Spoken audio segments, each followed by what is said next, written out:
Recently, in the Bundestag in Germany, the federal chancellor Olaf Scholz has been ousted in a no-confidence vote. However, what does the Bundestag do? What does it mean to be ousted in a no-confidence vote? In the US, we have the House of Representatives, but in Germany, there is the Bundestag. In this newscast, I have to explain the voting process for the Bundestag and how laws are passed. To give a brief overview of German politics, with some examples, all power is derived from the Basic Law, or Grundgesetz, which is like the American Constitution. From there, like America, the government is split into three branches: the executive, legislative, and judicial branches. The executive branch includes people like the Chancellor and the President. The legislative branch includes the Bundestag and the Bundesrat. The Bundestag is like a House of Representatives, while the Bundesrat is more like the Senate. The Bundestag members are selected through personalized proportional representation, once every 4 years. Voting in the Bundestag is less about voting for individual candidates and more about voting for political parties. The Bundestag functions as the main body in the German government for passing legislation. Firstly, voters cast an individual vote for a candidate in a constituency. Constituencies are like individual regions in Germany, like voting districts in the US. For example, say in the constituency Ludwigsburg, you vote for Henry. Henry is part of the Future for Germany party, which is not a real party, by the way. Henry goes on to serve in the Bundestag and earns 1 seat. After that, voters cast a second vote for a general party list, where voters vote for a specific party. The party list contains candidates, and these candidates are added as the amount of seats increases for a party. The amount of seats that a political party gets based on the secondary vote is decided based on the percentage of the population of Germany that vote for that party, like a popular vote. 1 seat corresponds to a certain percentage of the German population. As an example, after voting for Henry, you decide to vote for his political party, Future for Germany. However, you should know that the goal necessarily isn't to vote for the same party, and you can vote for a different party than the one you voted for in the constituency vote. From there, people all over Germany, just like you, voted for the Future for Germany party. Your party was voted on by 23% of the German population, and, using arbitrary numbers, based on the secondary vote, the Future for Germany party gets 64 seats. However, how many seats a party actually gets in the Bundestag is an entirely different matter. The amount of seats a political party gets is based by comparing the amount of constituency votes that a party gets and the amount of secondary votes that a party gets. Remember that Henry is part of the Future for Germany party. Like your constituency of Ludwigsburg, cities around Germany also voted for candidates in the same Future for Germany party. Say that 40 other constituencies around Germany voted for the Future for Germany party. Thus, based on the constituency vote, the Future for Germany party gets 40 seats in the Bundestag. Also remember that we previously mentioned that based on the secondary vote, because the Future for Germany party gets 23% of the vote and thus won 64 seats. The amount of seats that a party received is thus determined by the higher number of constituency votes versus secondary votes.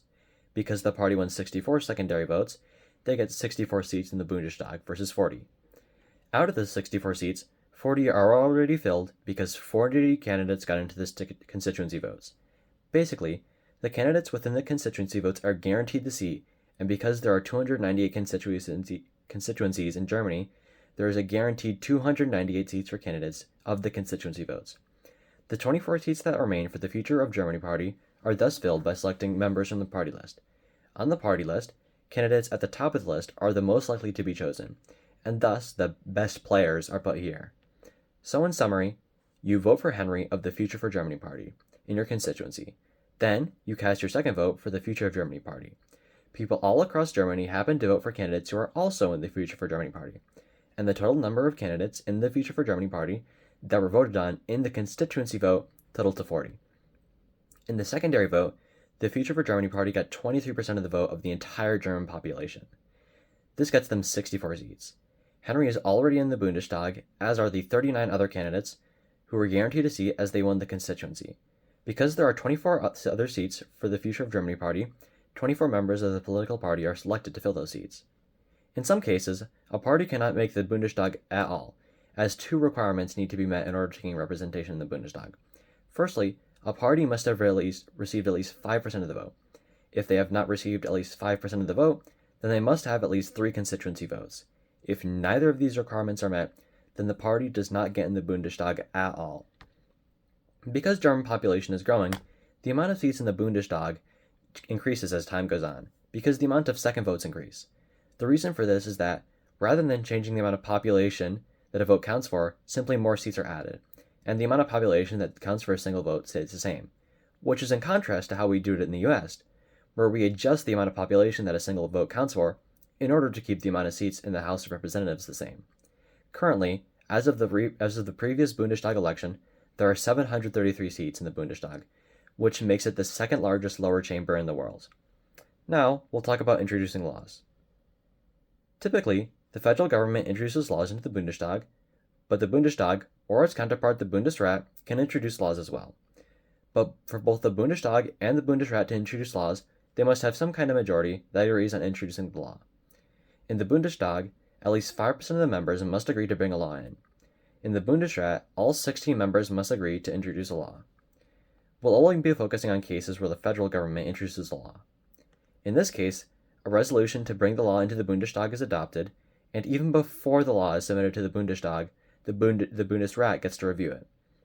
The federal government then submits their counter-opinion to whatever the Bundesrat had to say about the law, and from there, the law is finally passed into the Bundestag. The law then undergoes 3 different readings by the Bundestag. After the first reading, the law is assigned a committee. In the second vote, adjustments are made to the law, and after the third reading, a final vote is taken. After this, the Bundesrat takes a much bigger part in the law. After the third reading and the vote, the law is passed again to the Bundesrat. About half of all laws that are passed in the Bundestag can be passed in the Bundestag alone, and the other half are passed through the Bundesrat. For a law to be passed through the Bundesrat, it must concern a national law, administrative costliness of a state, or, most importantly, the administrative sovereignty of a German state.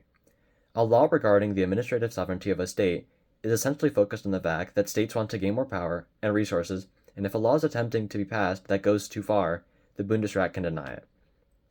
Technically, the Bundesrat participates in every law, but the extent to which that happens, which could mean that a Bundesrat could deny the law, and whether the law that requires approval of the Bundesrat is not a hard line, and debates frequently happen over whether a law needs to be approved by the Bundesrat. If the Bundesrat approves the law, it passes. If it doesn't, the Bundesrat can object to it. However, the Bundestag can still overturn this ruling. If the Bundesrat does not object to the law, or the Bundestag overturns the ruling, then the law is finally passed by the signing of relevant parties like the Chancellor. And that is how a law gets passed in the Bundestag. So, going back to the original point of this video, Olaf Scholz's no-confidence vote in Germany, let's now talk about what it means to be a federal chancellor. The federal chancellor is essentially a thing-doer for the German government. He is quite similar to the British Prime Minister, but also functions similar to the US President in some ways. For example, in the US we have departments, for example, the Department of Defense, and in Germany they have ministries, so there would be a Minister of Defense, and they function basically the same way. The federal chancellor is elected by the Bundestag, and because of this, the Bundestag has to support him and his policies. If the federal chancellor feels that the Bundestag no longer supports him, he can call a confidence vote, which essentially tests the Bundestag's confidence in what he is doing. If there is a no confidence vote, which is what happened recently, then the federal chancellor will be ousted, as the federal chancellor's policies are no longer supported by the Bundestag. The main reason for the most recent no confidence vote was due to a breakdown of coalitions in the government. Because the coalitions were no longer together, they no longer entirely supported the federal chancellor's policies, and so voted no confidence in him. What this means is that the federal chancellor now has the option to dissolve the Bundestag, and new elections will be held. Now you know what's going on in Germany with the Bundestag, how votes are held for the Bundestag, how laws are passed for the Bundestag, and what a no confidence vote really means. Thank you.